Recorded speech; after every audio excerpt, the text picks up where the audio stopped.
அமுதம் 28. சென்னையிலிருந்து திரும்பிய அபய் ஸ்ரீவத்சனை அன்று புகழ்பெற்ற நகை கடைக்கு அழைத்து வந்திருந்தாள் நயனிகா வர்ஷி. நகை எடுக்கணும்னு சொல்லி கூட்டிகிட்டு வந்து இப்படி ஃபோனை பார்த்துட்டு இருந்த என்ன அர்த்தம் நயனி? உனக்கு என்ன மாதிரி வேணும் சொல்லு, எடுக்க சொல்கிறேன் என்றான் அபய். ஒரு நிமிஷம் இருங்க என்றவள் தங்கையை வீடியோ காலில் இணைத்து விட்டு நகைகளை எடுக்க சொன்னாள். முதலில் நிதிஷாவிற்கு பிடித்தது போல வளையல் எடுக்க, அக்கா உன் கையில் போட்டு காட்டு, அப்போதான் நான் சரியாக சூஸ் பண்ண முடியும் என்றதும் வளையலை தன் கையில் போட்டு காண்பித்தவள் அடுத்து அட்டிகையை எடுத்து போட முயல அவளால் சரியாக கொக்கியை மாட்ட முடியவில்லை. இதை கொஞ்சம் மாட்டி விடுங்க அபய் என்றதும் அவனும் அவளுக்கு உதவி செய்ய அடுத்த 1 மணி நேரத்தில் நிதிஷாவிற்கான நகைகளை அவளுக்கு பிடித்த விதத்தில் தேர்வு செய்திருந்தாள் நயனிகா. தேர்ந்தெடுத்தவற்றை பில் போட அனுப்பியவள் பணம் செலுத்துவதற்காக தன் கார்டை எடுத்து கொடுக்க, ஏன் நயனி, நான் பணம் கொடுக்க மாட்டேனா? அப்போ உனக்கு இன்னும் என் மேலே கோபம் குறையலையா என்றான் அபய். கோபமா என்று புரியாமல் கணவனை பார்த்தாள். ஆமாம், உன்னோட கோபம் குறையாததால தானே என்னை நீ அக்செப்ட் பண்ணாமல் ஒதுக்கி வைக்கிற. என்ன பேசுறீங்க அபய்? நான் எப்போ உங்களை ஒதுக்கி வச்சேன்? இதோ இப்போ இப்படி என்று அவளுடைய கார்டை எடுத்து காண்பித்தான். சப்பா, இவ்வளோதானா?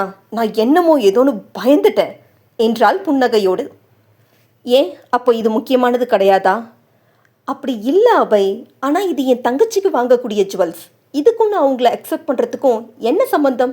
இதை என் புருஷன்கிட்ட தன்மானம் பார்த்து செஞ்சுக்கிற விஷயமா நீங்கள் எடுத்துக்கிட்டாலும் அதில் தப்பு ஒன்றும் இல்லைங்கிறது தான் என்னுடைய அபிப்பிராயம் என்றவளின் பேச்சில் அதிர்வோடு மனைவியை பார்த்தான்.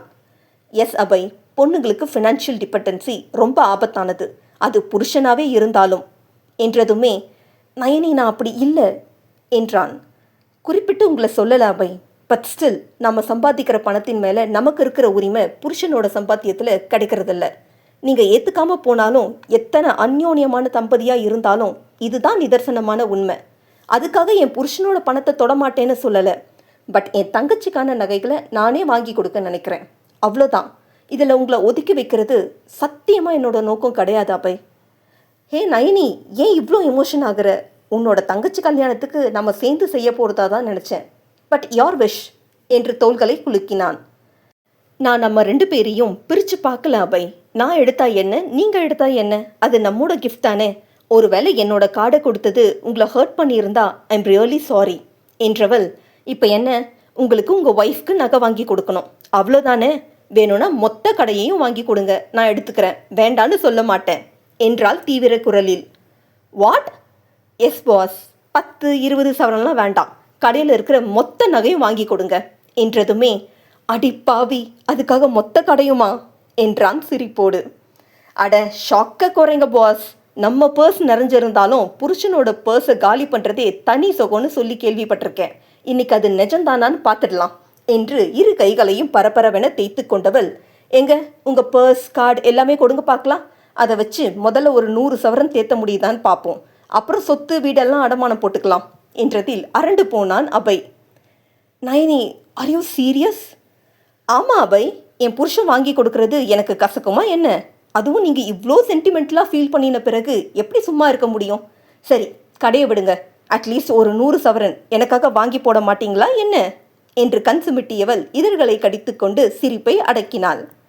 கொஞ்ச நேரத்தில் எப்படி பயமுறுத்திட்ட, சேட்டை கூடி போச்சுடி உனக்கு என்று அவள் காதை பிடித்து திருகியவன் அடுத்து மனைவிக்கான ஜிமிக்கியை தேர்ந்தெடுத்து, பிடிச்சிருக்கா நயனி என்றான். You are so sweet Abhay, ரொம்ப பிடிச்சிருக்கு என்றிட மேலும் அவளுக்கு பிடித்த நகைகளை தேர்ந்தெடுத்து பரிசளித்தான். நயனி நிதிஷாவிடம் பேசிக்கொண்டிருக்க பணம் செலுத்தி நகைகளை மனைவியிடம் கொடுத்தவன், நீ வெயிட் பண்ணு, நான் கார் எடுத்துகிட்டு வரேன் என்று கார் எடுக்க சென்றான். அபய் வரவும் நயனி அவன் அருகே அமர்ந்திட, சொல்ல மறந்துட்டேன், நாளைக்கு என் ஃப்ரெண்டு ரிசப்ஷன் இருக்கு நயனி, அதுக்கு இந்த ஜுவல்ஸ் போட்டுக்கோ என்றான். ஷோர் அபய் என்றவள் அடுத்த நாள் மாலை கல்லூரியில் இருந்து திரும்பியதும் குளித்து முடித்து தயாராக தொடங்கிட அபய் நிர்மலாவோடு பேசிக்கொண்டிருந்தான். அபய், கொஞ்சம் ரூமுக்கு வாங்க என்று கணவனை அலைபேசியில் அழைத்தாள் நயனிகா. சொல்லு நயனி என்றபடி அறையினுள் நுழைந்தான். என்னங்க, கொஞ்சம் இந்த ஃப்ளீட்ஸ் அட்ஜஸ்ட் பண்ணுறீங்களா? நானும் எவ்வளவோ ட்ரை பண்ணிட்டேன், முடியலை என்றதுமே, நானா என்று திகைத்து நின்று விட்டான். ஆமாம், நீங்கள் தானே பாஸ் என் புருஷன் என்ற போதும் அபையிடம் எந்த பதிலும் இல்லாமல் போக, என்ன பாஸ் யோசனை என்றாள். நிஜமாவா? உனக்கு ஒன்றும் பிரச்சனை இல்லையே என்றான். என்ன கேட்டீங்க? இல்லை, நான் புடவை கட்ட ஹெல்ப் பண்ணுறதுல உனக்கு அப்ஜெக்ஷன் இல்லையான்னு கேட்டேன். இது என்ன இப்படி ஒரு கேள்வி? பாஸ், நீங்கள் இப்போ தான் என்னை லவ் பண்ணுற ப்ராசஸில் இருக்கீங்க. ஆனால் நான் உங்களை எப்போ இருந்து லவ் பண்ண ஆரம்பிச்சேன்னு தெரியும் தானே. அப்புறம் எப்படி எனக்கு அப்ஜெக்ஷன் இருக்கும்னு நினைக்கிறீங்க? நீங்கள் என் புருஷன். உங்களை தவிர்த்து வேறு யாருக்கும் அந்த உரிமை கிடையாது. ஒருவேளை சேலஞ்சில் தோற்றுருவீங்கன்னு உங்களுக்கு பயமோ என்று புருவம் உயர்த்திட அபய் சட்டென சிரித்து விட்டான். இப்படியெல்லாம் சிரித்து மழுப்பக்கூடாது. அன்னைக்கு நீங்கள் ரொம்ப ஸ்டடி, எப்போவுமே உங்கள் கண்ட்ரோலில் இருப்பேன்னு சொன்னீங்க என்று சீண்டியவளை இழுத்து தன்னோடு சேர்த்தணைத்தவன், அன்னைக்கு கோபத்தில் நான் ரொம்பவே அதிகமாக நடந்துக்கிட்டேன் தானே நயனி என்றான். ரொம்பன்னு சொல்ல முடியாது, பட் கொஞ்சம் அதிகம்தான். நிச்சயம் நீங்கள் என்னை ரூமுக்குள்ளே தள்ளி வைப்பீங்கன்னு தான் எதிர்பார்த்தேன். பட் எல்லாரும் பார்க்க என்றவளின் இதழ்களை ஒற்றை விரல் கொண்டு மூடியவன், என் அப்பா மேலே இருந்த கோபத்தையும் சேர்த்து உன் மேலே காட்டிட்டேன். சாரிடி, இதுக்கு நீ ரிவெஞ்ச் எடுக்கிறதா இருந்தாலும் எனக்கு ஓகே தான் என்றான் சிரிப்போடு. ரிவெஞ்சா? You mean sweet revenge? அது உன்னோட இஷ்டம். ஆனால் இனி என்னை உன் கண்ட்ரோலில் எடுத்துக்கோன்னு சொல்கிறேன் என்று அவள் நெற்றி முட்டி சிரிக்க அதிர்ந்த நயனியின் விழிகள் தன் போக்கில் சதிராடியது. என்ன பேச்சை காணும்? பிடிக்கலையா? நயனிக்கு நான் வேண்டாமா என்று தன் ஒட்டுமொத்த காதலையும் விழிகளில் தேக்கி கேட்டவனின் குரல் அவளை மொத்தமாக வாரி சுருட்டி கொண்டது. நெஞ்சம் தடதடக்க நயனிகா கணவனை பார்க்கவும், ஆனால் ரொம்ப நாளைக்கு தள்ளி வைக்காதடி என்றான். அதில் தன்னை மீட்டு கொண்டவள், பாஸ், அப்போ உங்கள் சபதம் என்னாச்சு? நான் கூட அன்னைக்கு நீங்கள் பேசினதை வச்சு பெரிய ஆன்டி ஹீரோவாக வரப்போறீங்க, உங்களுக்காக சில்லறையை செதறவிட நினச்சிருந்தேன். ஆனால் இப்போ டோட்டலாக சரண்டர் ஆகிறேன்னு சொல்கிறீங்க என்று சிரிப்போடு கணவனை கட்டிக்கொள்ள, அது போன மாதம் என்று கண் சுமிட்டினான். ஓ, அப்போ இது என்று அவர்களின் நிலையை கண்களால் சுட்டி காண்பித்தவளின் நெற்றியில் தன் உதடுகளை பொருத்தியவன், இது இந்த மாதம். இப்போ நான் என் பொண்டாட்டிக்கிட்ட தோற்க தயாராக இருக்கேன் என்றான். ரியலி? ஆமாம் என்று அவள் நெற்றி முட்டி சொன்னவனை இன்னும் இன்னும் பிடித்தது நயனிகா வர்ஷிக்கு. என்கிட்ட தோற்கிறது உங்களுக்கு பெருமையாக இருக்கலாம், ஆனால் என் புருஷனை என்னைக்கும் யார்கிட்டையும் நான் தோற்க விட மாட்டேன் என்றவளின் உரிமை உணர்வில் சுகமாக விழுந்தவன் அணைப்பு இன்னுமே இறுக்கம் கொண்டது.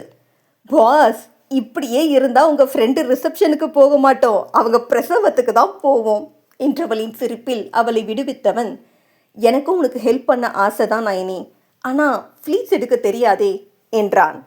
பாஸ், பொண்டாட்டியை கரெக்ட் பண்ண நைட் அவுட், டின்னர், கிஃப்ட்ஸ் மட்டும் போதாது, அப்பப்போ இந்த மாதிரி ஹெல்ப் பண்ணணும். அதுவும் நான் கேட்காமலேவா? அது எப்படி பண்ண முடியும்?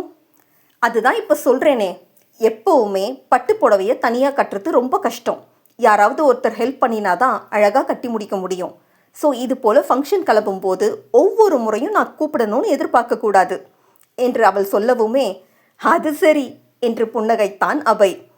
இப்போதைக்கு நீங்கள் எடுக்க வேண்டாம், நான் எடுத்திருக்கிறத கரெக்ட் பண்ணிங்கன்னா போதும், போக போக நான் ஒவ்வொன்றா உங்களுக்கு கற்றுக் கொடுக்குறேன் என்றதும் அவள் முன் மண்டியிட்டவன் புடவை மடிப்புகளை அவள் சொன்னது போல நேர்த்தியாக எடுத்து விட்டான். பரவாயில்லையே பாஸ், கற்பூரம் நீங்கள் டக்குன்னு பண்ணிட்டீங்க. இதே போல் நெக்ஸ்ட் டைம் நான் கூப்பிடாமலே செய்யணும், அப்போ தான் நீங்கள் பக்காவான ஹஸ்பண்ட் மெட்டீரியலாக மாற முடியும் என்று சிரிப்போடு தன் முன்னே இருந்தவனின் முன்னுச்சி முடிகளை கலைத்து விட்டபடி சொன்னாள். அடுத்து என்ன? பின் பண்ணணும், இதோ இந்த மாதிரி என்று அவள் முந்தானையை பின் செய்திருப்பதை காண்பித்து, இதே மாதிரி பின்னாடி ஒரு பின் பண்ணணும் என்றிட முதலில் தடுமாறினாலும் பின் நயனியின் வழிகாட்டுதலில் சில நிமிடங்கள் செலவழித்து அழகாக செய்து முடித்தான். தேங்க்யூ பாஸ் என்றவள் கண்ணாடியின் முன் நின்று தலை சீவ அவளை பின்னிருந்து கட்டிக்கொண்ட அபய் ஸ்ரீவத்சனின் உதடுகள் அவள் கழுத்து வளைவில் அழுத்தமாக பதிந்து, இந்த புடவை உனக்கு ரொம்ப அழகா இருக்கு நயனி என்று முத்தமிட அவளையும் அறியாது சிறு வெட்கக்கீற்று முகத்தில் படர்ந்தது. இருவரையும் கண்ணாடியில் பார்த்தபடி இருந்தவளிடம், அவ்வளோதானா, இல்லை வேற ஏதாவது ஹெல்ப் பண்ணணுமா என்றதும் புன்னகையோடு அவன் கண்ணம் இழைந்தவள், நீங்கள் எடுத்து கொடுத்த ஜுவல்ஸ் நீங்களே போட்டுவிட்டா ஐ ஃபீல் மோர் ஹாப்பி என்று அவன் கன்னத்தில் முத்தமிட்டாள். நயனிகாவை அமர்த்தி ஒவ்வொரு நகையையும் பொறுமையாக அணிவித்து திருமணத்திற்கு கிளம்பினான் அபய் ஸ்ரீவத்சன். மாடியிலிருந்து இறங்கி வந்து கொண்டிருந்த மகன் மருமகளின் பொருத்தத்தை கண்ணெடுக்காமல் பார்த்து நின்ற நிர்மலா அவர்களை நெட்டி முறித்து வழி அனுப்பினார். இருவரும் திருமணத்தில் இருந்து திரும்பிய போது சமையல் அறையில் வேலையாக இருந்தவர் அவர்களின் அரவம் கேட்டு அவசரமாக ஹாலுக்கு வந்தார். இருவரும் பேசியபடி மாடிக்கு சென்று கொண்டிருப்பதைக் கண்டு, ஸ்ரீபா ஒரு நிமிஷம் என்றார். சொல்லுங்கம்மா. இங்க வாப்பா, நீயும் வாம்மா என்றதில் ஒன்றும் புரியாமல் இருவரும் இறங்கி வர, இங்கேயே நில்லுங்க என்றார். என்ன விஷயம் அத்தை என்று நயனி கேட்க, ஒரே ஒரு நிமிஷம் வந்துடுறேன் என்று அவசரமாக சமையலறைக்கு ஓடியவர் கைப்பிடி மிளகாய் உப்போடு திரும்பினார். என்ன விஷயம் அத்தை, சொல்லாம சஸ்பென்ஸ் வைக்கிறீங்க என்று சிரிப்போடு மாமியாரை பார்க்க, முதல்ல 2 பேரும் சேர்ந்து நில்லுங்க என்று அவர்களை ஒன்றாக நிற்க வைத்து திருஷ்டி கழித்தார். நீங்க கிளம்பின போதே உங்க ஜோடி பொருத்தத்தை பார்த்து என் கண்ணே பட்டுடுச்சு. இப்போ கல்யாணத்துல எத்தனை கண்ணு பட்டிருக்குமோ அதுதான் திருஷ்டி கழிச்சேன் என்றவர், என்னைக்கும் இதே போல சந்தோஷமா இருக்கணும் என்று ஆசிர்வதித்தார். நயனிகா மாமியாரோடு பேசிக்கொண்டிருக்க அறைக்கு சென்ற அபய் உடை மாற்றி புத்தகத்தோடு அமர்ந்திருந்தான். அங்கே வந்தவள், சேஞ்ச் பண்ணிட்டீங்களா என்றாள் கணவனிடம். ஏன்? இல்லை, அத்தை சொன்னது நிஜம்தான் போல என்று சொல்லவும், என்ன சொன்னாங்க என்றான். நம்மோட பொருத்தம் என்று புன்னகையோடு கணவனை பார்த்தவள், அத்தை மட்டும் இல்லைங்க, இன்னைக்கு கல்யாணத்தில் உங்கள் ஃப்ரெண்டோட அம்மா இன்னும் சிலரும் சொன்னாங்க. அதுதான் நம்ம சேர்ந்து பிக்சர் எடுக்கலான்னு இருந்தேன். பட் நீங்கள் சேஞ்ச் பண்ணிட்டீங்க என்றபடி ட்ரெஸ்ஸிங் டேபிள் முன் அமர்ந்தாள். இட்ஸ் ஓகே, இன்னொரு முறை எடுக்கலாம் என்று நயனிகா சொல்லவும், ஏன் இப்போவும் எடுக்கலாமே, கேஷுவல்ஸில் அவ்வளோ மோசமாவா இருக்கேன் என்ற கேள்வியோடு நயனி பின்னே வந்து நின்றான். அப்படியெல்லாம் இல்லை, எடுக்கலாம் என்றவள் எழுந்து நிற்க அவளை தோளோடு சேர்த்து அணைத்தவன் செல்ஃபி எடுக்க தொடங்கினான். போதும் அபை, இன்னும் எவ்வளோ போஸாக கொடுக்க சொல்வீங்க, நாம் என்ன ஃபோட்டோ ஷூட்டாக நடத்துகிறோம் என்றாள். கல்யாணத்தில் மிஸ் ஆகிடுச்சு, அதுக்கு என்ன, நம்மோட வளைகாப்பில் ஷூட் நடத்திடலாம் என்று புன்னகைக்க, சட்டென அவன் பேச்சில் தோன்றிய அதிர்வோடு நாற்காலியில் அமர்ந்தாள் நயனிகா. கணவனின் பேச்சை அசை போட்டபடி மெல்ல நயனி தன் நகைகளை கழற்ற முனைய, நான் ஹெல்ப் பண்ணுறேன் என்று அவள் கரத்தை தடுத்து பிடித்தான் அபய் ஸ்ரீவத்சன். அபய் என்று திரும்பியவளின் பார்வை க்ஷணப்பொழுதில் கணவனின் முகத்தில் நிறைந்திருந்த உணர்வை கண்டு ஸ்தம்பித்து போனது. அதோடு அபயின் கரம் அவளை பிடித்திருந்த இறுக்கமே அவன் நிலையை எடுத்துக்காட்ட கணவனின் விருப்பத்தை அறிந்தவளுக்கு சட்டென பேச்சு வரவில்லை. அமைதியாக அவனுக்கு தலையசைத்து அமர்ந்து கொண்டாள்.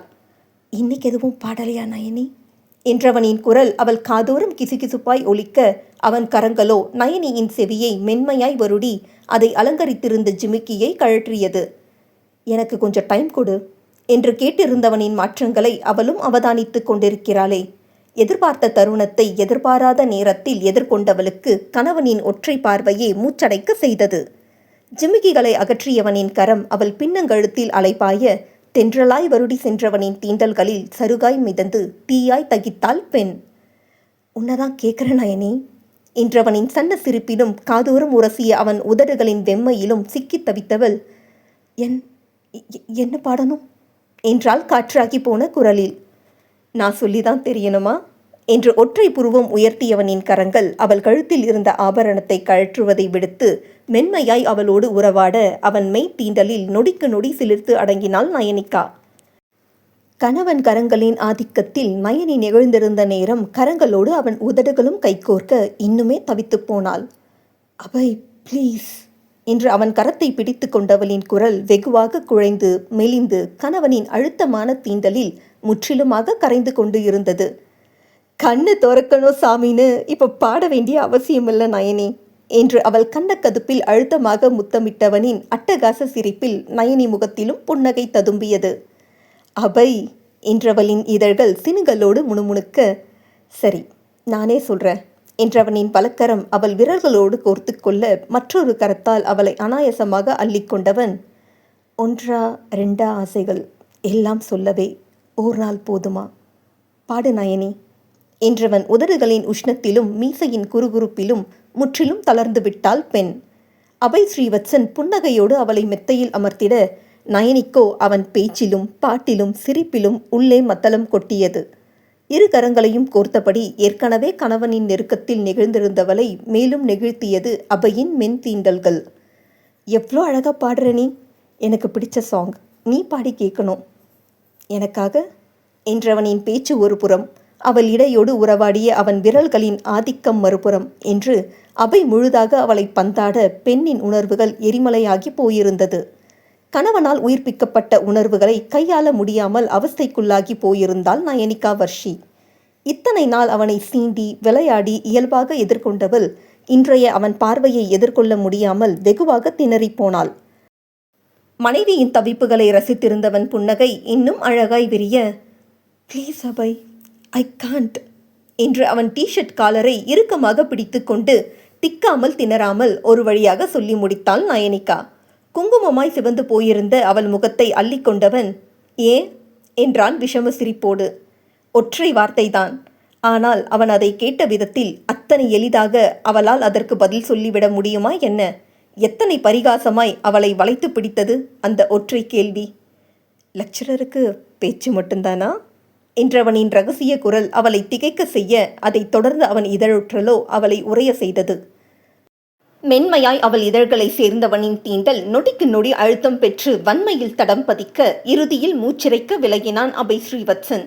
நீண்ட நெடிய ஆழ்ந்த முத்தம் அவனுக்கு போதை ஏற்றியிருந்தது. நயனியை அவன் கரங்கள் இன்னுமே இறுக்கிக் கொள்ள இருவருக்கும் இடையிலான இடைவெளி இப்போது முற்றிலுமாக விடை பெற்றிருந்தது. மனைவியின் இதழ்களில் சங்கமித்த போதே அவை வேறு உலகிற்கு பயணமாகிக் கொண்டிருந்தான் என்றால் நயனிகாவின் நிலையை சொல்லவும் வேண்டுமா? உணர்வுகளின் கனம் தாளாது இதழ்களை மடித்தபடி கணவனின் மார்பில் பாந்தமாய் அடங்கினாள். இன்னும் நயனி பாடலையே என்றவன் அனலின் வடிவாய் மாறியிருக்க நயனிக்கு உள்ளே தடதடுத்தது. அன்பே இரவை கேட்கலாம் விடியல் தாண்டியும் என்று பாடியவனின் அதரங்கள் ஒவ்வொரு வார்த்தைக்கும் அவள் இதழ்களை முற்றுகையிட அனலுக்கும் புனலுக்கும் இடையில் சிக்கித் தவித்தாள் பெண். சேர்ந்து பாடலாமா என்று அவள் உச்சியில் முத்தமிட்டவனின் குறுஞ்சிரிப்பில் கட்டுண்ட நயனிகா கணவன் வசத்தில் தன் வசம் இழக்க மீண்டும் அதே வரிகளை பாடியபடி அபய் மனைவியை முத்தத்தால் அர்ச்சித்தான். தன்னை அறியாமல் இரவே நீளுமா என்று அவனோடு சேர்ந்து பாடியவளின் இறுதி வார்த்தை அவன் உதடுகளுக்குள் முற்று பெற்று மோட்சம் பெற்றது.